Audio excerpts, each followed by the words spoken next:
इसकी सतह पर आयरन ऑक्साइड अधिक मात्रा में होने के कारण ये लाल दिखाई देता है। मंगल पर खोजी यान सोजॉर्नर, स्पिरिट, अपॉर्चुनिटी, फिनिक्स और क्यूरियोसिटी उतारे गए। खोजी यानों में वहां ले जाई गई जैविकीय प्रयोगशालाओं द्वारा मंगल की मिट्टी और चट्टानों के परीक्षण से ये पता चला कि मंगल पर कार्बन की मात्रा तो बहुत अधिक है, परंतु जीवन के लिए आवश्यक ऑर्गेनिक कंपाउंड्स मौजूद नहीं है। ये परीक्षण इंगित कर रहे थे कि यहाँ की मिट्टी रासायनिक तौर पर तो सक्रिय रही, पर जीवन की उत्पत्ति और विकास के लिए नहीं। जब नासा के मार्स रिकॉनेसेंस ऑर्बिटर ने मंगल से इन चित्रों को भेजा, तो ऐसा लगा मानो सब कुछ बदल गया हो।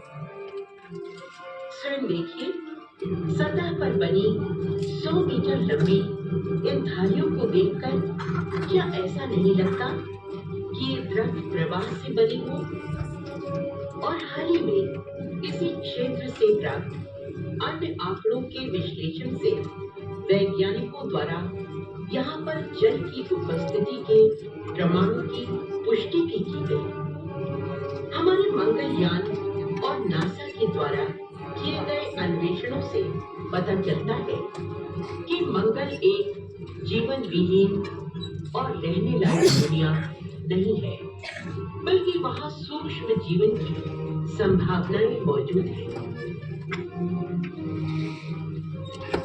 मंगल के 2 उपग्रह डिमास और फोबोस, जिन्हें ग्रीक देवताओं भय व आतंक के नाम से जाना जाता है, ऐसा आभास होता है कि ये बेडौल उपग्रह लघु ग्रह पट्टी या एस्टेरॉइड बेल्ट से तय किए गए हैं।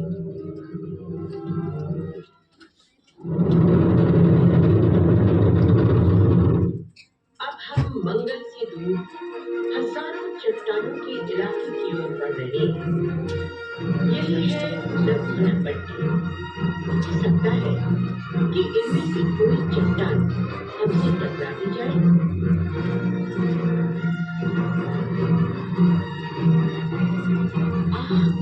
हम भाग्यशाली हैं कि इन चट्टानों से बचकर निकल आए।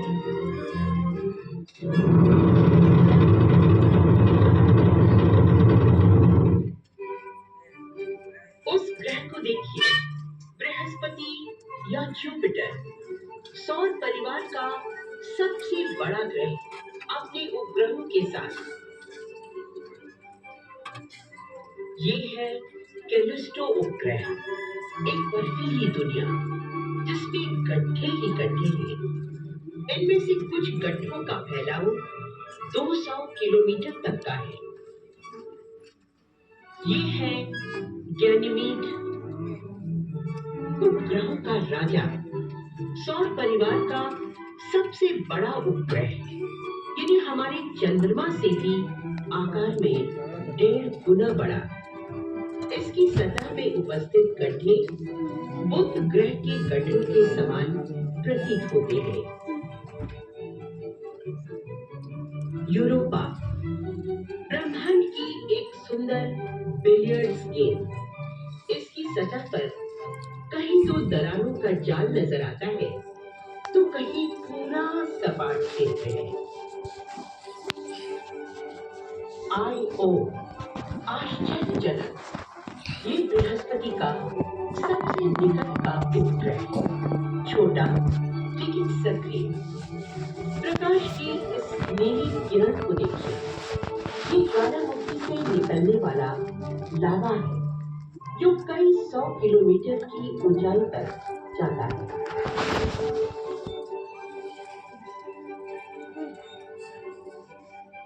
और ये है बृहस्पति का सुंदर दृश्य, एक विशाल संसार जिसमें आसानी से 1300 पृथ्वियां समा सकती हैं। ग्रह का अधिकांश वायुमंडल हाइड्रोजन और हीलियम का बना है। दिखाई देने वाला विशाल लाल धब्बा तेजी से घूमने वाला चक्रवात है जो पृथ्वी से भी बड़ा है। और ये पट्टियां जो आप देख रहे हैं तीव्र गति से घूमने वाले वायु प्रवाह से बनी है। खगोल वैज्ञानिकों का मानना है कि यदि बृहस्पति में पदार्थ की मात्रा थोड़ी और अधिक होती तो शायद सूर्य के समान एक तारा बन गया होता। ये बृहस्पति के वलय या रिंग्स हैं जिन्हें वॉयेजर 2 ने खोजा था। अभी तक इस ग्रह के 67 उपग्रहों की खोज की जा चुकी है।